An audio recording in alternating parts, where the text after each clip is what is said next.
sure if you're watching this video and you have reached this point, I'm sure you are currently thinking what to do when you are in a notice period.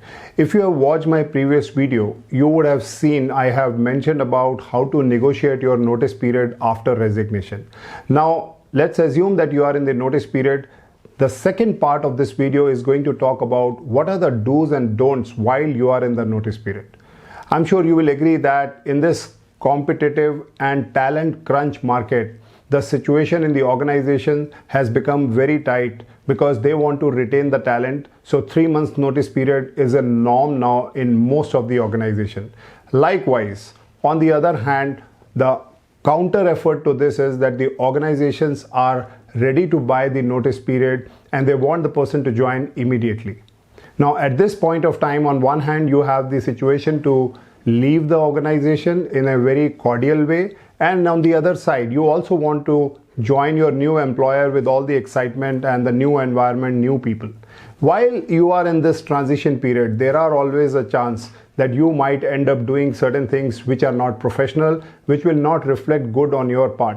And this is the video that will help you to understand what are the do's and what are the don'ts while you are serving your notice period. Let me tell you, it has its very high importance because people make unknowing mistakes. They become casual. They feel that they are on holiday when they are on a notice period, and they feel that it doesn't matter whether they have to be very comfortable with their colleagues or their teams. They show less involvement in the work because it's obvious, because as they have new excitement running in their head about the new role. So they kind of show sometimes some irresponsible behaviors. But the professionals who are highly talented and who are high in demand, they have different mindset because they know that their behaviors are going to play the most important role in their future career path. So while they are in the notice period, they have a particular pattern of behaviors, or while they are serving, it doesn't matter to them. So this is what we are going to learn. What are the do's, what are the don'ts, and what kind of errors people make while they are in notice period. Well, don't go anywhere. Don't forget to like and subscribe this channel as I'm building a lot of content for your benefits, and stay connected. The first and the foremost step in the do's that I'm going to talk about is to complete your unfinished task. Now, you know that you have a negotiated notice period that can be 1 month, that can be 45 days, or even it is 3 months, depending on the kind of role that you are in. Now, it's time to look deeper into what kind of work is pending at your end, which are like unfinished tasks. There are definitely some projects, assignments that you started, and now you are in the middle of it, and you really need to ensure its completion or a proper handover to someone who is going to replace you. Now, the best way to do that is you should be talking to your line manager and other stakeholders who are involved in the entire project. Since at this point of time, everyone in the organization knows that you are leaving, but what is important is that how you are able to reflect that you are still contributing till your last day in the organization to finish these projects. This instills a lot of confidence in the line manager, and as well as it reflects your character. The second factor in the do's list is your character. I'm sure you will agree that when people resign from their job, they become more casual. They also feel that now they are not much required in the workplace, and that is the time they get into criticizing people, process, organization, culture, leadership. And not only that, they get into gossiping with some of their trustworthy friends in the organization. But this is the time that you should focus on the most positive intent. This is the time you should be thankful to people who helped you during your crunch time, and also how you have been able to achieve bigger things in the organization with the support of your manager and different stakeholders. If you talk this language, the stories, the kind of gossip that will happen around you and about you would be that how positive this person is. The third factor that you need to consider is keep your network alive. I'm sure you will agree that whatever you have worked in the organization so far is because of the efforts that you have taken to build your network, whether it is with your colleagues, with your boss, with your customers, with your clients, and many other people who have directly or indirectly helped you. And you would wish to maintain that contact because some or the other way, either you are going to help them or they are going to help you. And that's what network is all about. Therefore, keep in mind that you should be able to share exact contact details and your email IDs to your line manager and all those key stakeholders who are important to you. What it will lead to? It will lead to that they can reach out to you whenever they are in a problem or they need your help, and vice versa. Once you do that exchange, you also will get support from them at the time of the last minute when you want to take their help. So let me give you an example. I have seen that when people exit, most of the time when people are not getting their FNF, which is full and final settlement, clear, this is the time they feel that whom to reach out.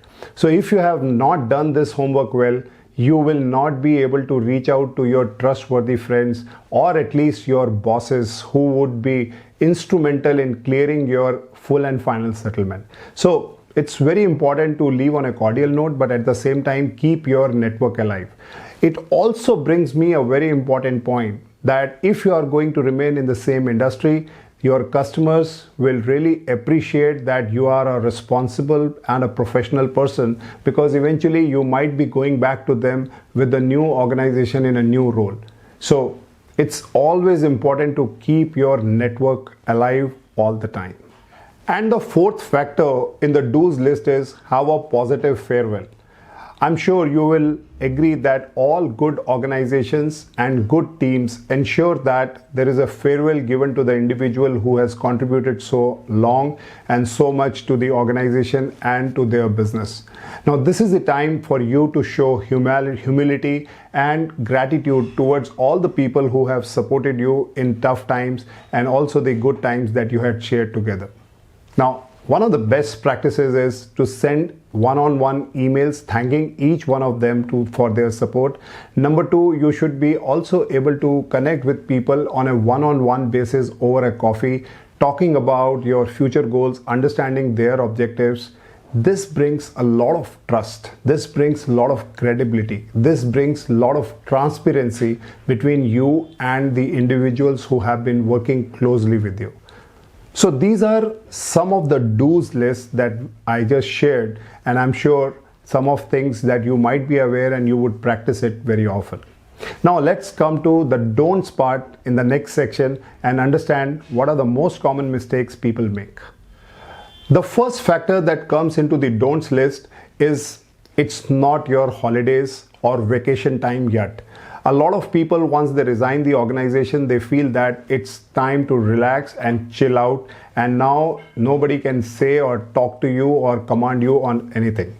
Well, that's the biggest mistake, because once you become relaxed, you become casual, people feel that you are an irresponsible person or you are an opportunistic person. And that is one of the reasons that your professional image will get bad and worse in the last concluding days, in spite of all the work that you have done in the past. So this is the time that you should be writing recommendations on LinkedIn about the support that you have got from your colleagues. It is the time to finish your unfinished tasks. This is the time to meet people and thank them and help them in solving their difficult problems. This is one thing that will give you more credibility. But thinking about that, it's a vacation time, it's a time to relax because you have done so much, you are going in a wrong direction. The second factor in the don'ts list is never burn your bridges. I have been repeatedly telling throughout my previous video and even in this video, it is so important to build good relationships with people, and that also reflects patience and perseverance in you as a professional.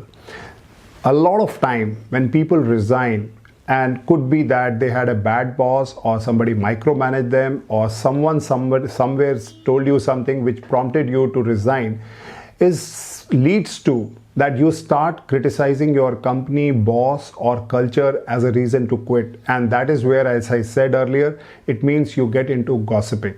Let me tell you, the industry networks are very strong, very fast, and very strongly knitted. The smallest thing that you said in the morning will become a mountain by the end of the day, and by evening your boss, your colleagues, everyone will know directly or indirectly what's in your mind. So this is the time to forgive and forget whatever has gone by. Since now you are leave on a good note. Let you be thankful to all the people who have contributed to your success. A lot of people keep the grudge in their mind that how come they were treated badly, and it is time to settle the score with certain people who have really micromanaged you or who have criticized your work. But that's a wrong approach. What you do here is going to come back to you even in your next role with the next people. A positive mindset, a positive intent at this point of time is very crucial and very, very important. And now we come to the last part, and the third factor in your don't list is never forget to say goodbye. I'm sure in the excitement of joining your new organization, you are highly excited, and sometimes you forget to write a thank you email to all the stakeholders who have been instrumental in your success in your past journey. So don't forget and leave just like that. Just write an email, thank you email, whether one-on-one or department wise you can thank. And this is the time to ensure that you maintain your professional connections. So in the end, I would only simply submit that your resignation, your notice period, and your character are all linked to each other. This is the time that you should spend good amount of time in building relationship and showing a very high positive character that who you as a person are. Because professional life will go on. You may change from company A to company B, and this will only be positive if you are able to maintain good professional connections with all people that you have worked. I'm sure you will agree that even after, let's say, 10 or 15 or 20 years of work experience, you are still in touch with some people just because you were able to maintain good relationships by trusting each other, by helping each other, even in spite of the fact that you had bad experiences in that workplace. So never burn your bridges. That's the key line that I would like to repeat. And most importantly, you should look at the opportunities that can come your way with this network and with this relationship that you will carry on. Hope this video would have given you short insights and clarity about what are the do's and don'ts that you need to be careful about. And these are some of the most important do's and don'ts that I could share out of all the long list that I had. Otherwise, this video would have become very long.